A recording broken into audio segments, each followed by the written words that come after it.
Hello, job seekers. Melanie here with CGL Recruiting. And today we're going to be talking about, does your GPA count when you're trying to land a job?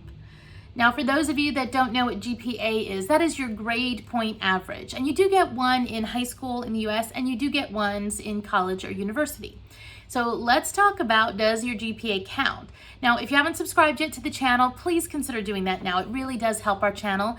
And if you feel like this information is helpful to other job seekers, please share it with them as well. Okay, does the GPA count? Yes, of course it counts, but it counts in different ways. And let's talk about those now. So your GPA is generally in the college university on a 4-point scale, with 4 being the best that you can get. So the first way that your GPA counts is if you are a person still in college and trying to get internships. Most internships will not be offered to individuals with a GPA of less than a 3.0.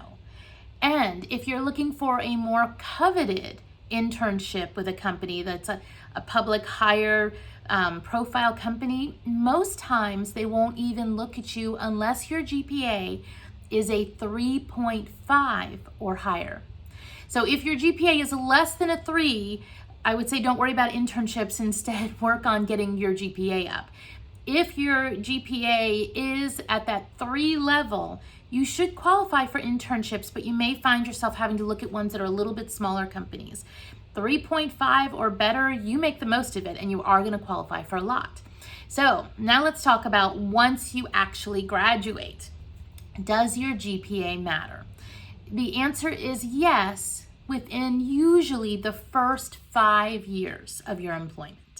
After 5 years of experience, it is very, very rare for individuals to ask about your GPA, but it does count in that first 5 years. So if you have a wonderful GPA, fantastic. It's going to really help propel you forward.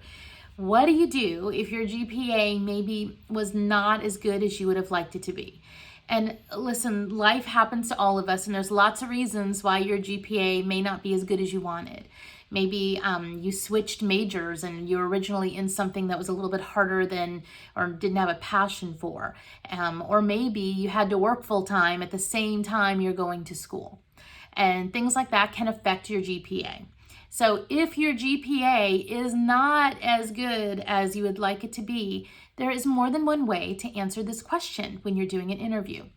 So if they ask you, what was your GPA in school, and you know it was less than that 3.0, what I would recommend you do is go out and see what was your GPA in the classes that you took that directly applied to the degree plan that you got. So let me explain what I mean by that.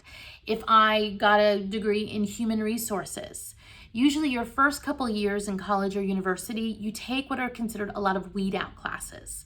And so for those weed out classes, like just a basic English or a basic geography, things that don't really necessarily apply the same way towards your degree, take those out of consideration and only count the ones that are directly related to your degree. So again, if you got a degree in accounting and finance, any degrees that were finance, accounting, or business related, see what the GPA combined was for those classes. Usually what I see is those are higher. That's a higher GPA than the other ones. It's usually those weed out classes that get you in the beginning. So if that is the case, then here's how you answer that question. Can you tell me what was your GPA? Go, well, my GPA in the classes that were associated with my degree was a 3.6. However, my overall GPA was less than that. There was, in the beginning, when I began my college career, some of the early classes I didn't do as well in until I got focused in of understanding and focusing in on my degree and college. And most times the interviewer will actually let you off at that point and not press you for your overall GPA. There's some that will, and if they do, we don't ever lie, right? We don't ever lie. We always tell the truth. You go ahead and you tell them what was your full GPA, but they still have already heard that higher GPA number when you started the conversation. So does your GPA count? Yes, it absolutely does if you're within that 5 years. And if you did have a great GPA and you graduated with honors, please put that on your resume, put that on your LinkedIn profile, and make sure when you tell people, it's okay to have confidence and to be proud of your accomplishments. And so if you go into an interview and you graduated, as a valedictorian or the top 1% of your class, that is something that you should tell them. And say, I graduated with a degree in blah, blah, blah, and I graduated in the top 2% or whatever it is. So they understand that great accomplishment. After 5 years, doesn't make as much of a difference, but it surely does before. All right, job seekers, I hope this information was helpful. If you feel like it was, please give me that thumbs up in the end, as it really helps our channel. Thanks so much. And if you have any comments or questions, you can always put them down below. I love reading your comments and I respond to each and every one. Thanks, and I'll see you next time.